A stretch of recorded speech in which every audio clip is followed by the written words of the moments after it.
Hello lovely people, as you know from a previous video, Recoil sent me quite a lot of stuff to review, so in this video we're going to have a look at the Class D 4-channel amplifier DI550.4.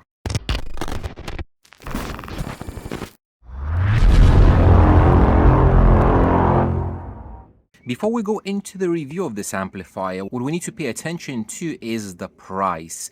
Recoil is known to produce quite good budget stuff equipment. So this amplifier in the UK costs less than £100. In the US, probably a bit less. The average price that I keep finding on the US is about 85 bucks, 85 to 100 bucks. So this is an extreme budget amplifier. Now, this is a Class D 4-channel amplifier. The RMS power claimed is 80 watts times 4 into 4 ohms and 120 times 4 into 2 ohms. Now you can bridge it. We're going to have a look at this. All the measurements is going to be later in the video. So now let's open it up and let's see how that amplifier looks like. We have this spec sheet. In the spec sheet we don't have much, just a power rating, frequency response 10 Hz to 30 kHz. We're going to test that as well. Signal to noise ratio more than 85. We're going to test that as well, and not really much else. This amplifier works from 9 volts up to 16, so it's going to be fine for your lithium and it's going to be fine for start stop as well. And it's not mentioned here, but the input sensitivity that I found, I think is 3.5 volts. So if you have 4 volts source, it's gonna be fine. In the box we have an amplifier. I already take it out of the plastic packaging. We do have these fork terminals because the terminals themselves are like this. They're not your typical terminals where you can put your ferrules, but you have to use these little forks. So it's very good that they're included. It's not the best quality because you have this ring, but if you don't have anything, they're gonna do. And this is a small amplifier, so I think this is a 4-gauge wire, which is gonna be overkill. If you're running 4 normal speakers, probably 12-gauge wire is gonna do just fine. 8 is gonna be overkill. And we do have some screws to mount it there. So let's have a look at the amplifier itself. The first thing that you notice is how small it is. Look, this is the size of my hand. It's tiny. You can fit it literally anywhere. I think this is the size of a single DIN head unit. If you have space, probably you could put it in the dash if you wanted to. Actually, now I'm thinking about this, I think it would fit in my Skoda, where I have in the glove box compartment single DIN space for the factory head unit. I think I could fit this one very easy. We will see. In regards to the connections, on one side we have ground, remote and power. We do have all 4 speaker outputs. You can bridge it like typical normal amplifier. And these fuses, you cannot see, is 2 fuses times 25 amps, so 50 amps in total. On the other side we do have 4 inputs.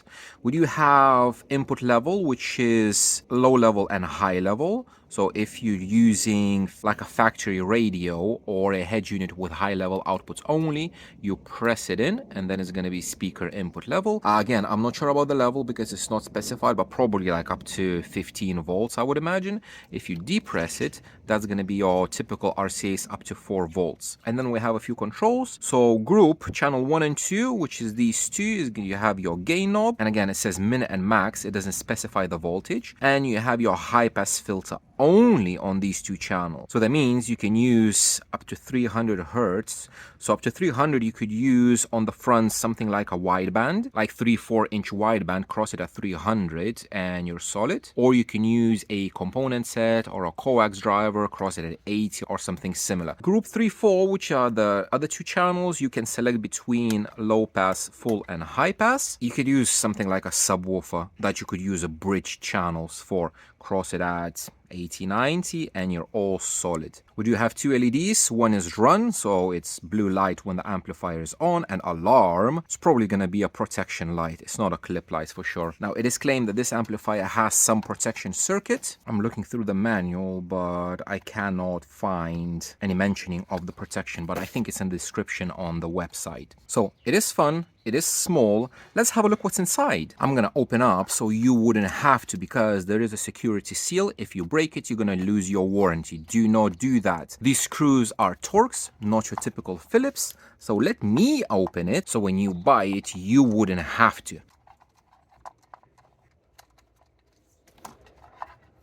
There we go, the bottom plate comes off and we have this. From inside, we can see how compact and tiny it is.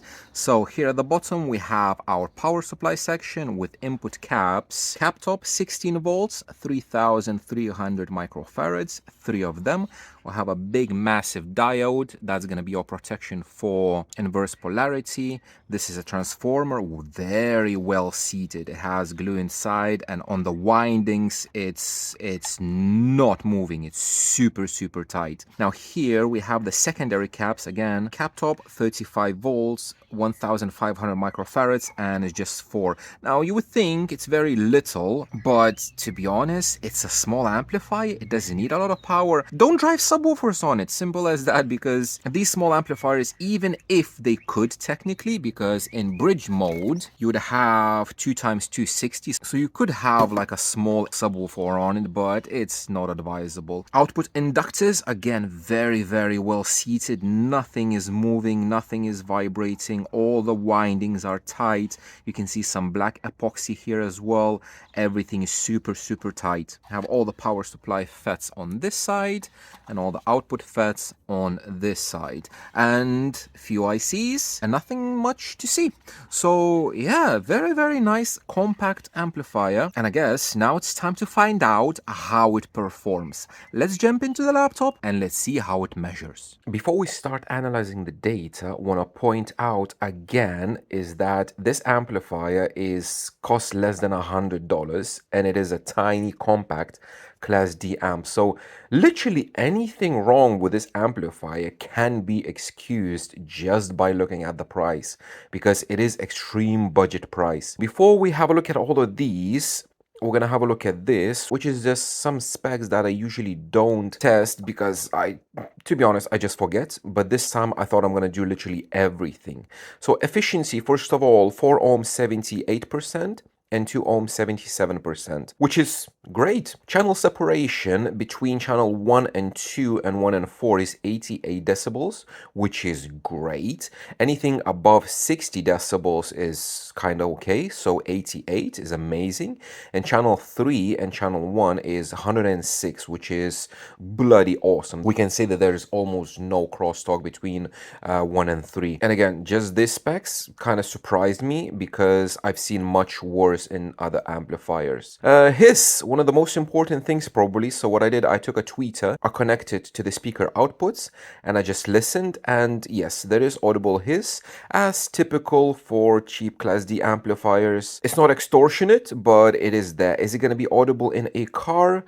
We will see. I'm planning to use it in my car, so I can tell you more when that's going to be done, but for now, yes, there is a slight hiss. Damping factor, because I know this spec doesn't matter at all. However, I know that people will ask because they imagine that some of these cheap Class D amplifiers have a horrible damping factor.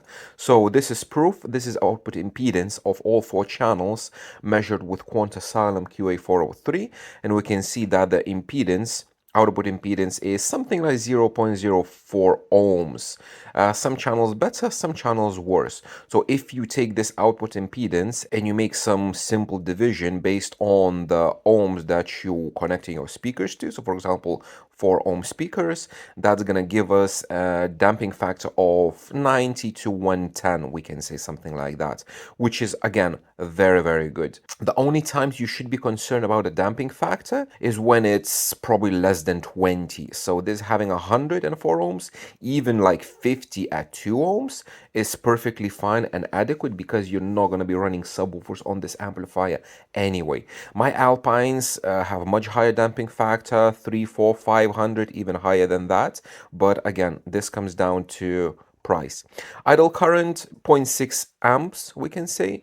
So yeah, typical for small Class D, very small idle current. Now let's have a look at some data. First, we're going to have a look at THD versus level. This is all 4 channels, and first of all, probably you notice that there's a kind of huge discrepancy between some of these channels. So the surprising part is that this is the 1% mark, so we can say it's here. So we can say that channels 2 and 4, they're slightly lower power channels. I have no idea why. So they are maxing out about 50 watts per channel into 4 ohms. And again, these measurements were done at 13.2 volts battery voltage, because I don't have 14.4, so it's lower voltage than this amplifier is rated on the box. So with 14.4, I don't know if it could do rated, but this is a discrepancy that's very weird, and I haven't seen this anywhere on any other amplifier. However, channel 1 and channel 3, they are higher power, and they do 77 watts into 4 ohms up to 1%. And again, this is on lower voltage. Can I explain this? No, I cannot. I don't know why that is. If Recoil has a comment, they can pop it in the comments down below. But even with this discrepancy, which is weird and very unusual, again, I think it can be excused just because it's a less than $100 amplifier. You cannot expect it to do everything perfect. Now, the cleanliness of the signal up to, you can see up to like 33 watts, they're identical. The cleanest signal that we get is 0.013, which is a very good result for such a budget amplifier. If we would look at THD alone, this is THD plus noise. If we have a look only at THD, it's like somewhere here 0.01 and lower for all the channels up to like 20 watts, and then it's kind of rising. So this THD number is very good, and we're going to show you a comparison with different amplifiers as well. So again, this discrepancy, I have no idea why that is. So this is on 4 ohms. I have exactly the same data at 2 ohms. So obviously at 2 ohms we have a bit more power. Let me readjust the graph a little bit, just like that. So this is THD plus noise. We have the first 2 channels at about 95 watts, and the other 2 channels, the higher power, 138, close to 140 watts, and up to 65, 66, they're kind of the same. So if we compare 2 ohm and 4 ohm, we can see that 4 ohm rating is cleaner, and when you lower the impedance to 2 ohms, the THD goes a little bit higher. THD by itself, again, slightly higher, 0.02 compared to 4 ohms, but that is expected. Now let's have a look at individual measurements. This is 1 kilohertz sine tone. I'm just gonna change the color so you could see better. And here we see floor noise quite high, but again, it's a very cheap Class D amplifier, and that's probably signal to noise ratio is lower as well, and that's why we hear the hiss, I would imagine. We do have harmonics, second harmonic at minus 77, which is very good. Anything below 60 in my book is good, so 77, 78 is good. Third harmonic is lower, and then we do have quite a bit of noise in the higher frequencies, so these are harmonics as well. If it would be a Class AB amplifier, you could say that it could benefit from biasing, but since it's Class D, it is what it is. But these results, 0.02 and 76, is good. Let's compare very quickly this measurement to a few other ones that I did.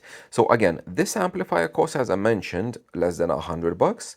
I do have Alpine XA90V, which is a 5-channel that I'm currently running in my car, and this is the measurement of that amplifier. So the floor noise is slightly lower, and harmonics are slightly lower as well, you can see, and there is no higher order harmonics from like 7K and up. Let me just show you by itself, just like that. You see, just 4 harmonics and nothing else. And this one has a bit less, but the price difference between these amplifiers is huge. Let me show you another one. This is the other bigger brother Alpine XA70F. And this is the picture of that amplifier. So you can see the noise is much lower. So this, I'm showing you this because it is a Class D amplifier. It's probably, I don't know, like 5 times the price, much more expensive. And basically what I want to show you is what can you expect from a higher price. So the noise floor being much lower, the signal to noise ratio is much higher. And on this amplifier, the Alpine, the hiss is absolutely not audible. There's no hiss on tweezers when you connect it. Whereas with the Recoil, you do have a little bit of a hiss. However, this Alpine, you can see, it does have almost the same level of distortion, harmonics. Even like on the fourth one here, you can see it is higher on the Alpine, and the Alpine does have a lot of harmonics here. However, the difference is in the noise floor. Now, another amplifier I want to show you is the Alpine 3554, which is an old school class AB amplifier, and it measures like this. So obviously much lower noise floor, and the harmonics, if I'm going to remove this, you can see everything is below 106. So yeah, this is the difference between these amplifiers. But for $100 amp, this performance is very, very good. Let's have a look at some other stuff. For example, intermodulation at 60 and 7K. It's not bad. Like, I've seen much worse. What I'm thinking now, similar budget, probably a bit more expensive, is the Alpine BBX, which is a Class AB amplifier, but similar budget. That amplifier has much worse intermodulation distortion than this. So the harmonics that we have, second and third, 70 dB and lower at the lower frequencies, which is acceptable. It's passable. Can it be better? Yes, but probably not for the price. The higher frequency harmonics, again, mine is 83, which is very, very good. If we have a look at 18 and 20K intermodulation, all the harmonics are 64, 65 and below, which is good. I expected this to be much worse. The downforce sound 810 easy power and the 95T that I tested, they do have much more of these harmonics at the higher frequencies, and this is nicer. This measurement, 18 and 20K intermodulation, for me personally, it kinda defies the SQ of an amplifier. The better this measurement is, the nicer the higher frequency sound. So for reference, what I can show you is this measurement of the Recoil amplifier, which is this one, and again 3554 Alpine, which is this. So look, if I'm going to remove this, you can see that it does have power supply noise, but the harmonics are here. You can see the lowest harmonic minus 106. So if you can compare it with the Recoil, yeah, you can see there's a massive, massive difference in the noise floor and in the harmonics. However, again, for the price, it's a very respectable result. THD versus frequency, again, it's okay. It's kind of good. So we have all the range, it's kind of flat-ish. Then we have a little rise on the higher frequencies, which is very typical for all amplifiers. And for this one, we do have a third harmonic that is influencing the total THD on the lower frequencies below what we see below 90 hertz. So it does increase up to 0.15. But again, at 20 hertz, this distortion level is totally fine. And if you're going to use it for mid-bass or components or coax drivers below, you're going to cross it at 80 or something, all of this, again, doesn't really matter. The THD, you can see, is influenced by basically everything equally. The noise, the second harmonic and the third harmonic is a bit lower. But again, very respectable results. This is the multi-tone distortion, which shows kind of exactly the same as we already saw, that we have a little bit more noise in the higher frequencies and quite a bit more noise in the lower frequencies. So this amplifier doesn't really deal well with a lot of notes being in the lower frequencies. This, now when I'm thinking about it, it could be because of lack of capacitance in the power supply section, because we saw very small capacitors with low value. And again, it is a small amplifier, so it is expected. That's why I say don't really run subwoofers on it. Just use it for components, coax, and all the like high frequency drivers. You can use it for subwoofers, but it's a small amplifier, so it's not really optimal for that. All the 2 ohm measurements, because I measured it at 4 ohm and at 2 ohm, they're very, very similar, just slightly worse. So if we can compare 1 kilohertz at 4 ohms versus 2 ohms, so the distortion is a bit higher. You can see there's a bit more distortion. If we have a look at intermodulation, exactly the same picture, a little higher distortion, just tiny. These peaks are a little bit higher. 1820K, exactly the same, just a little bit more distortion. Not much, but there is a slight difference. And finally, let's have a look at the frequency response. So this is a measurement of 2 ohms and 4 ohms. Again, let me change the color of the 4 ohms so we can see it a little better. There we go. So 2 ohms are in red and 4 ohms is in teal, the blue one. So there is a roll off from both ends. Let's have a look at the 4 ohm first. The 4 ohm plays up to 20k. It drops 1.5 dB. My Alpines are totally flat up to like 50k.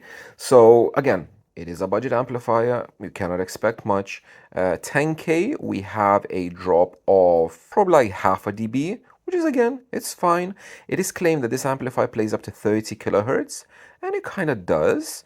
We do have a 3 dB drop at 30 kilohertz, which is not bad at all. However, the bottom end rolls down a little bit as well. At 20 hertz, we do have 2.2 dB drop, so it does roll off. The subsonic, infrasonic, whatever you will call it, is bypassed, so it's not that, it is the amplifier itself. And again, don't use it for subwoofers. If you connect 2 ohm speakers, the top end rolls off a little bit more, so it is dependent on the load as typical for Class D amplifiers. Apart from obviously my Alpines, they don't depend. And we do have a little bit more bottom end, so at 2 ohms, at 20 hertz, we roll off only 1 dB. However, at higher frequencies, 20k is down by close to 5 decibels. And even at 10k, it's like kind of almost 2 dB down. If you swap out 2 ohm and 4 ohm, for example, tweeters, you will notice a difference between these because 2 dB difference at higher frequencies, it is noticeable. So you will notice that if you replace like a 4 ohm tweeter, if I don't know, maybe you're like a SPL guy and you're playing with bullet tweeters and you have 2 ohm and 4 ohm bullet tweeters, you will notice that lowering the ohm load to 2 ohms will reduce the level of the tweeters a little bit. But since most of us are playing 4 ohm drivers, it's totally fine. Now, some amplifiers, they do have a bump in the frequency response, such as the downforce sound that I tested, and that bump is higher or lower depending if it's 4 or 2 ohms. But this, it took a different approach and it drops off. So again, a little drop off, but it's not an issue at all. So my final thoughts are that this amplifier, for the price and the size, is bloody amazing. The only gripe that I have with it is the different power for different channels. In my case, in my amplifier, channel 2 and channel 4 has less power than channel 1 and channel 3. This is literally the only thing that I can say bad about this amplifier. Everything else, especially for the price, is very good. And again, I'm not doing this just to praise the brand or whatever because they send me this gear. I showed you examples, I showed you the data, and if you want, you can go to Distortion Factory on Facebook and compare, for example, this, because I will be publishing this on Distortion Factory against, I don't know, we have loads of different amplifiers from JL, Alpine, Phoenix Gold, Macintosh, and all of those, and you can literally just compare. Now, a lot of people will ask how the objective measurements translate into what we hear. We're gonna see when I'm gonna install the amplifier. I'm gonna tell you how it sounds, but for now, it looks like it's gonna be a very, very good performer. The second little tiny gripe that I might have with this is that maybe there's gonna be some hiss through the tweeters. We will see when I'm gonna install it, but for now, I would highly recommend this amplifier, again, especially for the price. That's it for now. Thank you very much for watching, guys, and I will see you in the next one.